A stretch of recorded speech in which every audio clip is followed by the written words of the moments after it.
Welcome to the Wally Show Aftercast. It is Wednesday morning, and we are one day closer to Wally being back, if that's something that you look forward to. I haven't gotten any updates from him, so I have nothing to share. Hopefully he's healthy. Yeah. Hopefully he's okay. Well, the video that he posted recently, which you can see when you text the word Africa to 91979, he still sounds hoarse. And once again, I can't tell if it's from yelling and screaming because he does a lot of that, or if he just got sick. It could be both. Sure. But he'll power through if he's sick. He'll power through if he's got that. If he's on death's door, he'll power through. If the stone is piercing through his abdomen, right? He's fine. Yeah, he's fine. But anyways, we've got some stories for you and some birthday shout outs. So Gavin, you get us started. Okay, I get to start with a sporty story. So a little while ago, they announced new sports that they were adding to the Olympics, and starting in 2028, they are going to be playing flag football as an actual Olympic sport. Now, speaking as a man, thank you. Do you think that men that are going to be on this team, will they be made fun of? Is it something that they will be looked down upon when compared to the actual football teams? Yeah, I think that it's not going to be something that you watch and put in any category similar to people who play for the NFL. And even beyond just the NFL, you do have these other random leagues that exist. The UFL. What is that? United Football League. There's Canada Football, which is a thing. And there is something called Arena Football, which is just smaller. And you can like tackle people into the side of the wall, which is cool. But why is it needed? I don't know.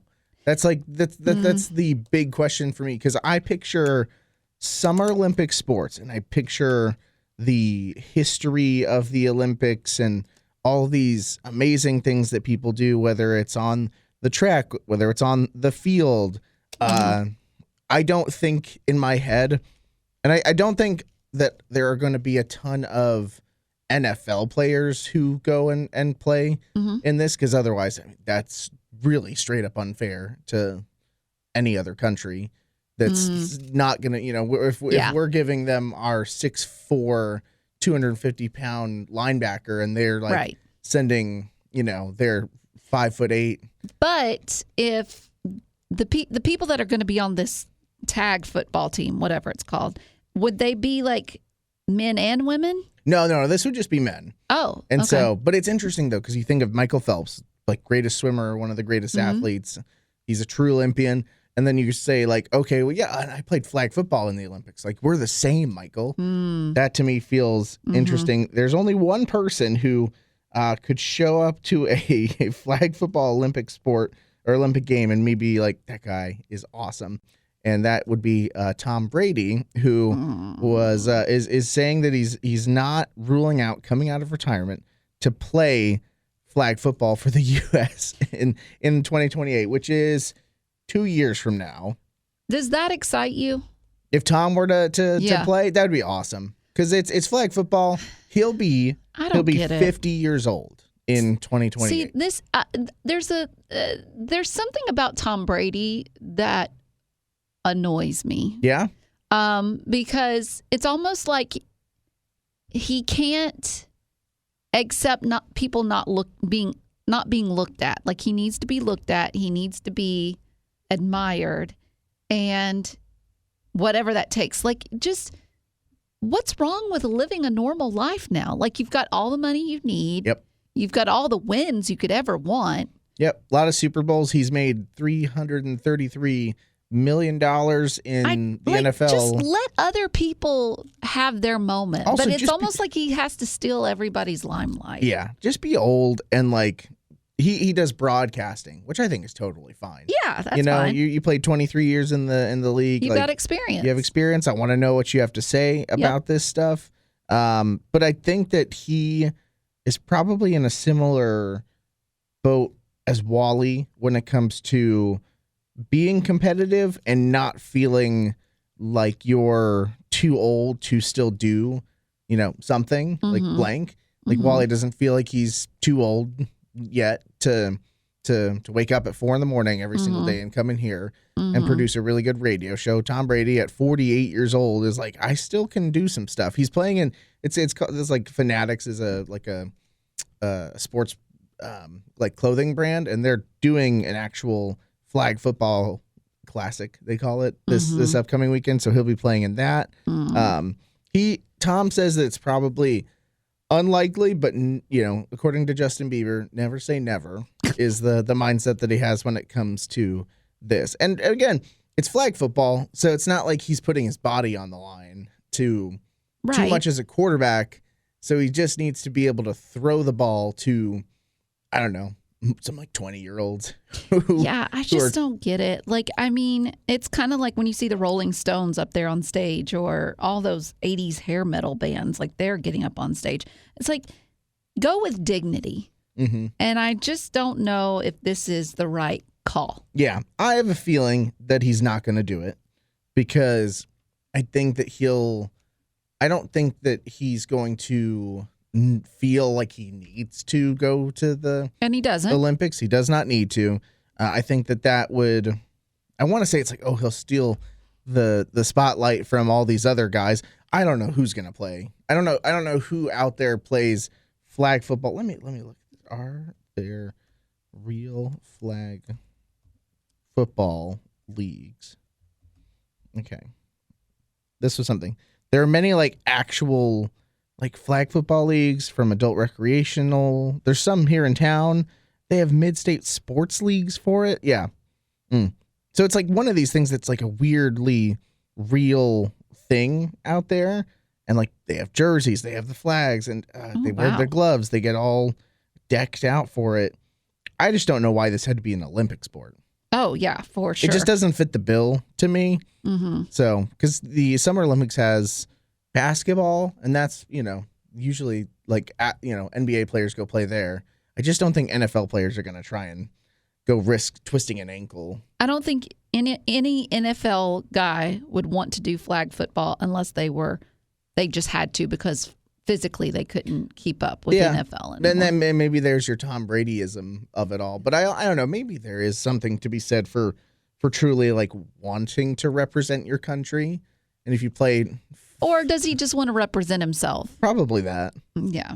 I don't know. I don't know. I'm over it. I'm over it with him. And I don't know why. It's not like he's done anything personal to me. No. But I think we all have those people in our lives where we're like, I just don't know why, but they just bother me. But you are inherently bothered by like athletes, though. I am, just because that they make so much money, and there's so many people that could use that money. And it's like, and also too, I saw something where it was in the Olympics, the hockey team, I think it was Canada, some guy got knocked up against the head, lost a tooth, and he was bleeding, but they won. Yep. Or maybe it was the U.S. I don't know. I think it was the U.S. He like like half his tooth was chipped off. And it was like, wow, that's real sports, you know.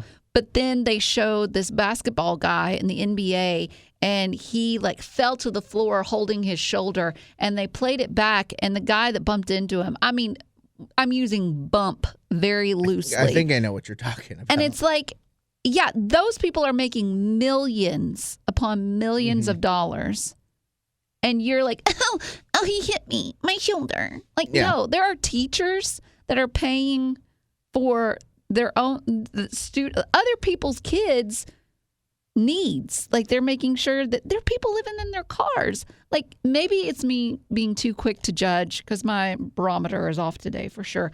But I just think that maybe we need to see more sports people stepping up and doing something. Well, and I do think that... Make everything about money. And I do, and it's a lot of money. I do think that a lot of athletes do give back to like their communities. I would love to see that. There's something called the Walter Payton, who was he played for the Bears in the 80s and was just really well known for doing like good in the community and giving back. So the NFL gives out an award every year. You know, you have like MVP and all this stuff, but they also give out the Walter Payton Man of the Year award, and that's dedicated to sort of, in essence, the best at being a good person award. So they do have like that award for that. I know a lot of these guys are big into like getting into the community. I like seeing stories like guys who get their first big deal and they're buying their parents a house or they're buying their parents a car and all that. But it would be the smart ones, I think, set it aside, do good things with it. But yeah, it's one of those things where, similar to billionaires, it's like if you guys all just did a little bit we more, could make a huge difference. You could do 5% of your earnings to back, and a lot of things would change for a lot of people and a lot of like ecosystems in American culture. Yeah. Exciting stuff. But yeah, let's let's cheer for a 48-year-old wearing flags and let's not and say playing in the Olympics. I have a story, and it is about singles in New York. Thankfully, I don't live in New York. I went once with Joy, who does our middays, years ago, and it was so much fun, of course, with her. However, once was enough for me. I don't want to go there ever again. It was not my cup of tea. But singles in New York, I guess, are really having a tough time finding one another. But this can be said for multiple areas across the world. Singles are just, speaking as a single, I don't know if the apps killed everything or if it's, I really don't know what it is, but to me, it seems like no one wants to commit. It's like, what are all my options? And then I'll pick. And I guess that's how people in the singles in New York are feeling the same way. They said no one wants to commit. And you're getting ghosted all the time. And so a lot of professional matchmakers are seeing an uptick in clients. And there's one professional matchmaker where you can get a VIP membership and it'll cost you $20,000. Oh. And if I'm you not have sure that kind of disposable cash, ooh. I don't know how long your VIP membership lasts for with $20,000, but with $20,000, you better be married. Yes, for the rest of your life. Right, it's crazy, but that's not as crazy as it gets. You can get up to the VIP client, the ultra VIP clientele, and that will cost you $1 million. This one person charges that much? $1 million. Are they marrying the person? Like, if you're like, well, that's the thing. I think you have to sign a contract, I'm sure, and they probably say in it, we're not liable if you get divorced or you find something out about your significant other, and like, we've done everything we could. I'm sure they do background checks and everything like that, but I don't know. With $1 million, you better promise me everything. I wonder if because it's $1 million, you are talking about like millionaires, like you were talking about millionaires who are dating. Yeah, you might go to another level where there are millionaire singles. Yeah, and then I have to think, like, if I were in that bracket, why do you want to be with me? Yeah. Well, are you with me for my money? Yeah. Or are they all millionaires who don't know how to, like, they're millionaires. It's the millionaires are all probably like Silicon Valley, like, tech nerds that have like a ton of money and they really just don't know how to, like, so they're awkward. Date. So they're awkward. So they pay $1 million for somebody to, in essence, like, teach that. We're talking, Kevin James and Will Smith level stuff from, what was that called? Snitch? No. Hitch. Yeah, that's it. There is a New York City most sought after matchmaker. Her name is Bonnie Winston. And she has contracts that range from $60,000 to $200,000. Okay. But after hearing about that $1 million ultra VIP clientele from a different partner, you might be thinking, well, $60,000 doesn't sound so bad. But here's the thing, too. If you are one of Bonnie Winston's clients, she will also, if she thinks you need it, she will provide for you at your home hair and makeup teams, okay, before you leave to go and meet your date. She'll also provide for you a therapist that will fit best. So if you're saying, hey, I'm single, but she notices some flaws in you, I guess she's like, listen, I want you to talk to a therapist first, and then we'll put you on our roster. I'm not sure.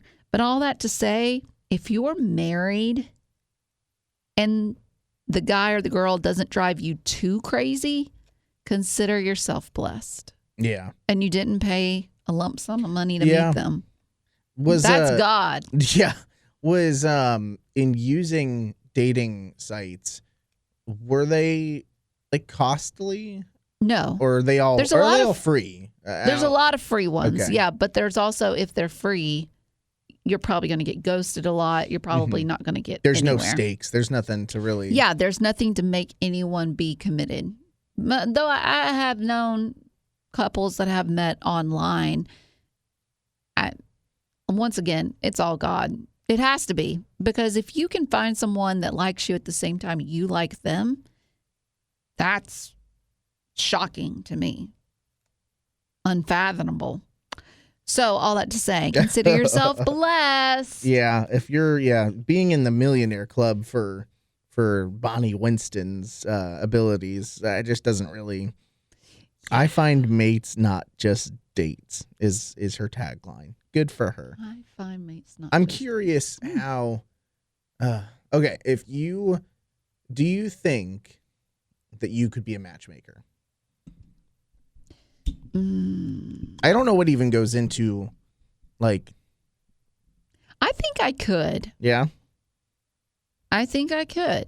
However, I would have a hard time putting someone who's coming to me for needing help, putting them with someone when I can tell that they need to do some work themselves. Oh, really? Yeah. So I would And be not like like a Bonnie judgy way, Winston. just, I'd be like, listen, you need to talk to a therapist. Yeah. Or listen, you need to get your hair Oh. done. Yeah. You'd be a great consultant. Yeah, I could do the consulting, but you would have to listen to me and respect me. And if you don't listen and you don't do what I say, There's and the you door. still end up single, then ain't my problem. I told you what to do and you didn't do it. Like I said, my meter is way off today. I've got 2 birthdays. I've got Andrew, who wants to wish his son Cameron a happy birthday. Hey, Cameron. He turned 13 today. He's a kind and caring young man that loves basketball and WWE. Have a great day. Love, Mom, Dad, and Micah. Oh, Aw, Cameron. Then Avery wants to wish his friend at school, Kingston, a happy birthday. 5th grade. Kingston is funny, a good person to be around, always likes to get his work done as soon as possible. Let's go, Wow, an Kingston. overachiever. Super supportive and a very fun person to play games with. Oh, that's so cute. Let's see. Andrew asked, Gavin, since you're the sports guy and you played soccer, have you been to a Nashville SC game? Yeah, I have. I think I've been to 2, actually. It's fine. I loved. It's fine. I loved playing soccer growing up. I played from probably like 8 years old to 17 before I retired. It's a blast, and it's just a great sport to keep you active, and it's a lot of fun. Watching soccer, I think, is more boring. And they just come from a guy who played for 9 years. And so every time I've gone to an SC game here in town, I mean, you walk away and the score was like 1-0. And you're just like, okay, Torture. maybe they'll score, and they don't score. Whereas going to a football game or going to a basketball game or like baseball or like any other sport, you're just going to see more scoring. Again, soccer, beautiful sport, gentleman's sport, world sport. It's the most popular sport in the world, I think. But boring. But it's harder to watch if you just don't click with the team. I don't know. Like Yeah. it's just never. I love watching the World Cup and the Olympics when they play soccer. It's just on a bigger scale. But if it's just a regular Saturday night game, it's just hard to. Boring. It's not my favorite. So sorry about that. And then Avery wanted to ask, is Wally the voiceover that introduces the different segments on the show? I think you might be referring to Meffert. Yes. I could be wrong. But currently, the guy that does our voiceovers, his name is, his last name is Meffert. But we are actually going through the process of getting new ones by a new person. So, and I don't know that person's name. So Wally does not do the intros. No. If I'm thinking of what you're thinking, Avery, Starting next week, No. everything will start to sound different, though, because I Yes. think that it's New next, production. I think it's next Monday that everything has to be switched over. Mm-hmm. So that is a big task. I know our boss is having to go through like every element. He's like, "Oh, I'll just get a new voice person," and he's like, "I didn't know what I was getting into Yeah, exactly. with that," because even on our end, it's a ton of Yeah. stuff that has to change. Because Mefford has been with us for years. Yeah, I think Chris said 20. It's like, Yeah, it's a long time. if this station, I'm like, this station is built on Meffert, Wally, and Betty's voices, and Joy too, because she's been here forever too. That's true too. So Yeah. I think that it'll be interesting, and we don't see this person either. Like they're not here. We don't know so who if they we are. need changes, It's all through email. It's all back and forth, and it's a process. So anyway, don't forget that if you want to catch up with Wally and what his shenanigans are, text the word Africa to 91979. Also, we haven't been going through voicemails, but I plan to once Wally gets back, because most of them are Him based. yes. Okay. The phone number to call to leave a voicemail if you just want to give a shout out or you just need some life advice. The number to call is 615-807-0040. That's 615-807-0040. And as always, thanks for being a potty.